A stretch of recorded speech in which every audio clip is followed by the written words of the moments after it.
Student, my self साक्षी शुक्ला। आज की video lecture में मैं डिस्कस करने वाले हूँ अबाउट द एंडोप्लाज्मिक रेटिकुलम। इससे पहले 9th क्लास के कुछ लेक्चर में हम डिस्कस कर चुके हैं cell membrane, nucleus, plasma membrane के ऊपर।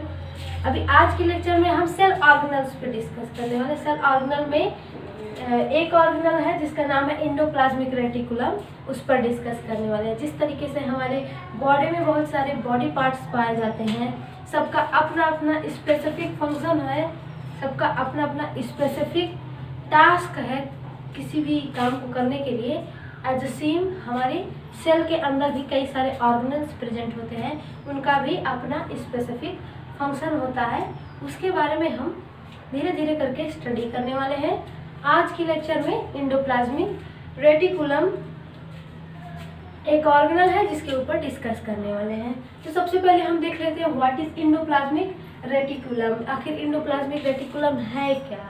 Endoplasmic reticulum is a large network of membrane bound tubules and sheets in eukaryotic cell. Eukaryotic cell पर हम पहले डिस्कस कर चुके हैं, जो ऑर्गेनिज्म बहुत सारे मिलियंस ऑफ सेल से मिलके बने होते हैं और उनके सेल न्यूक्लियस मेम्ब्रेन से क्या होती है, बाउंडेड होती है। उनका न्यूक्लियस न्यूक्लियर मेम्ब्रेन से बाउंडेड होता है। वो ऑर्गेनिज्म क्या कहलाते हैं? Eukaryotic organism. यूकैरियोटिक ऑर्गेनिज्म में, यूकैरियोटिक सेल में ये एंडोप्लाज्मिक रेटिकुलम को देखा गया है। एंडोप्लाज्मिक रेटिकुलम क्या है? एक लार्ज नेटवर्क है मेम्ब्रेन का, लार्ज नेटवर्क है मेम्ब्रेन का, जिसका स्ट्रक्चर कैसा है? ट्यूब और सीड्स के जैसा है। स्ट्रक्चर आप यहाँ पे देख सकते हैं, जिसको मैंने बना दिया है एज ये ट्यूब जैसा स्ट्रक्चर है इसका, सीड्स के जैसा। And it looks like long tubules और राउंड ऑब्लॉन्ग बैग्स वेसिकल। और यह दिखाई कैसे देता है? ट्यूब्यूल्स की तरह दिखाई देता है, राउंड ऑब्लॉन्ग बैग की तरह, राउंड सर्कल में। आप यहाँ पे देख सकते हैं इसका लुक कुछ ऐसा रहता है। ये हमने देख लिया, ये तो था इसका स्ट्रक्चर एंडोप्लाज्मिक रेटिकुलम का।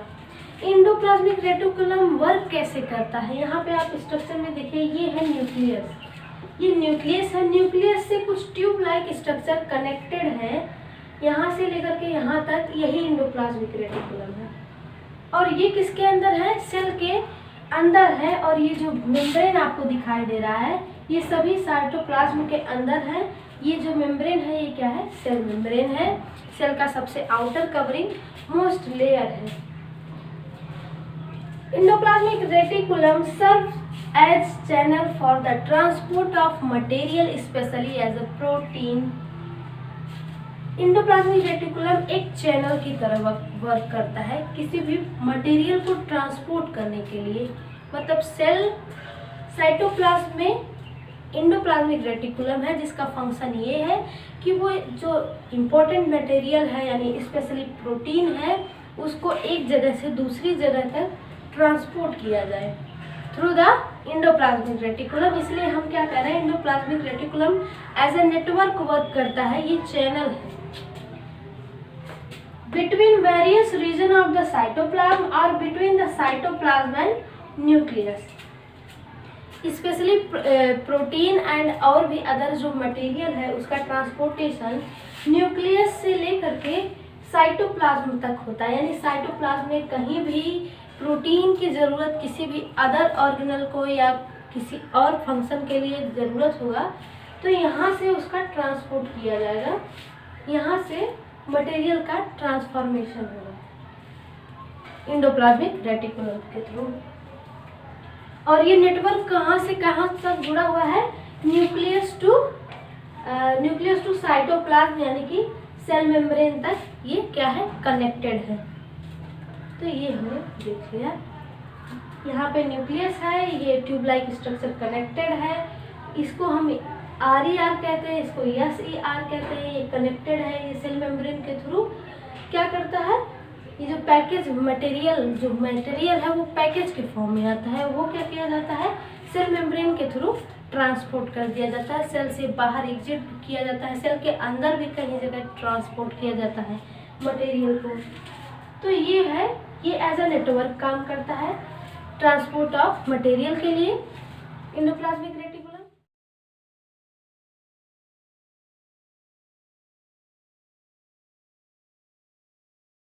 There are two types of endoplasmic reticulum, RER and SER. RER का फुल फॉर्म है rough endoplasmic reticulum and SER का फुल फॉर्म है स्मूथ एंडोप्लाज्मिक रेटिकुलम। अब हम इसे RER क्यों कहते हैं, क्यों इसका नाम रफ एंडोप्लाज्मिक रेटिकुलम हो गया। RER observed rough under microscope because it has particles called ribosome attached to its surface.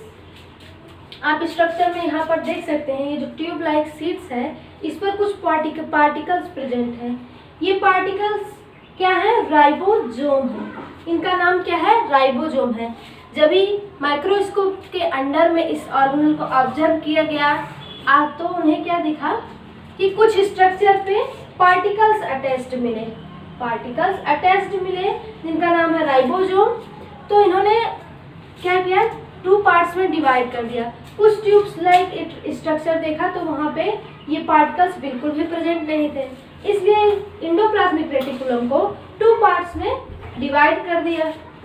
जिस पे पार्टिकल्स प्रेजेंट है उसका नाम रख दिया RER यानी rough endoplasmic reticulum.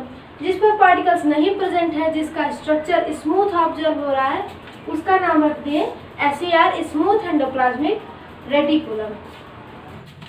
Ribosome are present in all active cells, are sites of protein manufacture.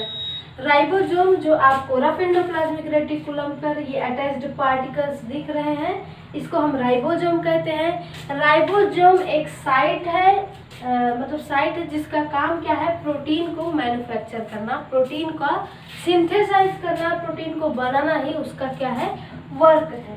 The manufactured protein are then sent to various places depending on need using the endoplasmic reticulum. जो protein वहाँ पे manufacture हुआ है, जो बनाया गया है, उसको सेंड किया जाता है, उसको भेजा जाता है वेरियस प्लेसेस पे, बहुत सारे जगहों पे भेजा जाता है डिपेंडिंग ऑन नीड, यानी उस प्रोटीन की जहाँ पर ज़रूरत है वहाँ पर वो भेजा जाता है, सेंड किया जाता है थ्रू द एंडोप्लाज्मिक रेटिकुलम, यानी एंडोप्लाज्मिक रेटिकुलम के का मदद लेकर के उस प्रोटीन को क्या किया जाता है, ट्रांसपोर्ट किया जाता है डिपेंडिंग ऑन द नीड, यानी जहाँ पे उसकी आवश्यकता होती है वहाँ पर। इस तरीके से इसका नाम क्या हो गया, रफ एंडोप्लाज्मिक रेटिकुलम हो गया। रफ एंडोप्लाज्मिक रेटिकुलम से क्यों कहा गया, क्योंकि उस पर राइबोसोम अटैच्ड है, इसलिए स्ट्रक्चर माइक्रोस्कोप के अंदर में रफ ऑब्जर्व हुआ, इस वजह से उसे रफ एंडोप्लाज्मिक रेटिकुलम कहते हैं। उसका फंक्शन क्या है, प्रोटीन सिंथेसाइज करना, प्रोटीन को सिंथेसाइज करना, प्रोटीन को जहाँ पर ज़रूरत है, जहाँ पर ज़्यादा आवश्यकता है वहाँ पर ट्रांसपोर्ट करना थ्रू द चैनल और network of endoplasmic reticulum. Ribosome are present in all active cells, are sites of protein manufacture.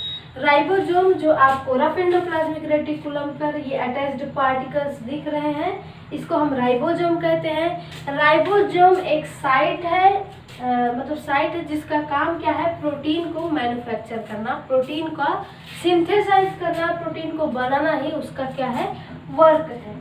The manufactured protein are then sent to various places depending on need using the endoplasmic reticulum.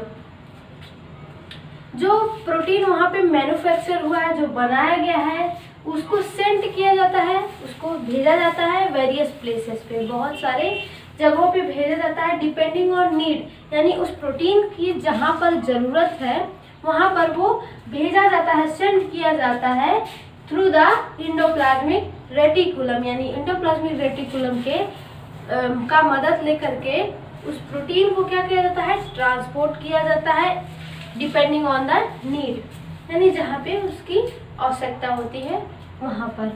इस तरीके से इसका नाम क्या हो गया, rough endoplasmic reticulum हो गया। रफ एंडोप्लाज्मिक रेटिकुलम से क्यों कहा गया, क्योंकि उस पर राइबोसोम अटैच्ड है, इसलिए स्ट्रक्चर माइक्रोस्कोप के अंदर में रफ ऑब्जर्व हुआ, इस वजह से उसे रफ एंडोप्लाज्मिक रेटिकुलम कहते हैं। उसका फंक्शन क्या है, प्रोटीन सिंथेसाइज करना, प्रोटीन को सिंथेसाइज करना, प्रोटीन को जहाँ पर ज़रूरत है, जहाँ पर ज़्यादा आवश्यकता है वहाँ पर ट्रांसपोर्ट करना थ्रू द चैनल और नेटवर्क ऑफ एंडोप्लाज्मिक रेटिकुलम।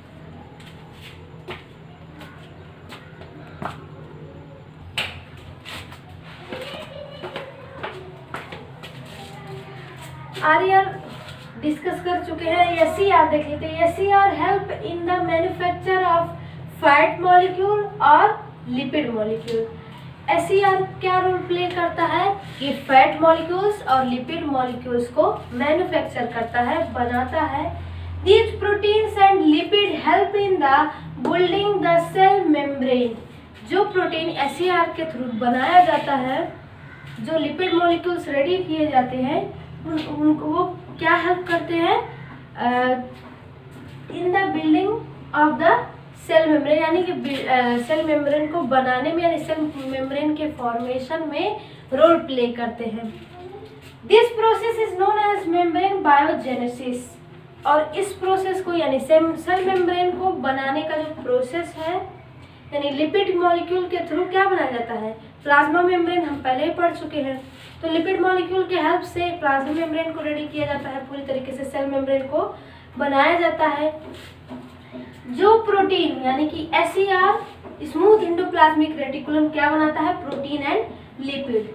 हम पढ़ चुके हैं, आगे डिस्कस कर चुके हैं कि प्लाज्मा मेम्ब्रेन, सेल मेम्ब्रेन किससे बना होता है? प्रोटीन मॉलिक्यूल्स और लिपिड मॉलिक्यूल से मिलके बना हुआ होता है। तो ये वही प्रोटीन और लिपिड मॉलिक्यूल है जिससे ये क्या करता है? सेल मेम्ब्रेन का फॉर्मेशन करता है। तो एसईआर यानी smooth endoplasmic reticulum main role play करता है सेल मेम्ब्रेन के फॉर्मेशन में। इस प्रोसेस को हम मेम्ब्रेन बायोजेनेसिस भी कहते हैं। Some protein and lipid function as enzyme and hormones. कुछ प्रोटीन मॉलिक्यूल्स जो एसईआर के द्वारा बनाया जाता है, इसे एसईआर के थ्रू बनता है, मैन्युफैक्चर किया जाता है, ये फंक्शन करता है, एंजाइम की तरह वर्क करता है। और हमारी बॉडी में कुछ हार्मोन्स है, वो हार्मोन्स का भी रोल प्ले करता है। तो ये एसईआर का फंक्शन हो गया। एसईआर क्या डिटॉक्सिफाइंग में भी मदद करता है।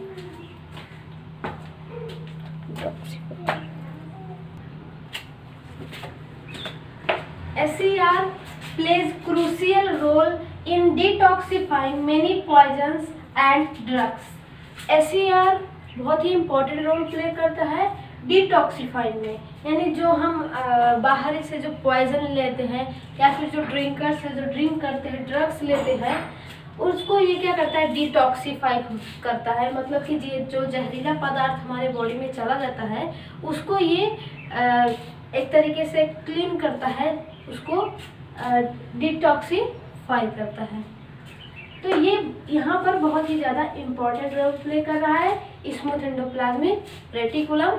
हमने सभी देख लिया कि ये एज एन चैनल की तरह वर्क करता है।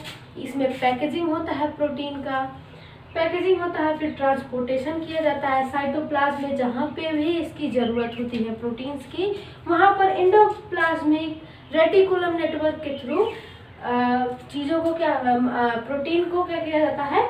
ट्रांसपोर्ट किया जाता है। अकॉर्डिंग टू नीड ट्रांसपोर्ट किया जाता है उसको। ये चैनल की तरह वर्क करता है। और RER क्या है, SER क्या है, हमने देख लिया। RER रफ एंडोप्लाज्मिक रेटिकुलम, उसे रफ एंडोप्लाज्मिक रेटिकुलम क्यों कहते हैं? क्योंकि उसके ऊपर राइबोसोम प्रेजेंट होते हैं। राइबोसोम प्रोटीन का सिंथेसिस करता है। और SER का हमने इम्पोर्टेंट फंक्शंस देख लिया। तो आज का लेक्चर बस इतना ही। एंडोप्लाज्मिक रेटिकुलम का जितना भी इम्पोर्टेंट टॉपिक, जितना भी इम्पोर्टेंट फंक्शन मुझे लगा, मैंने यहाँ पर आपको दिया है। नेक्स्ट लेक्चर में हम एक और ऑर्गेनल के ऊपर डिस्कस करने वाले हैं, जिसका नाम है गोल्जी एपरेटस। उसके ऊपर हम डिस्कस करेंगे। तो आज का लेक्चर बस इतना ही। आपको डायग्राम हमारे स्क्रीन पे मिल जाएगा एंडोप्लाज्मिक रेटिकुलम का। So thank you so much for watching my video.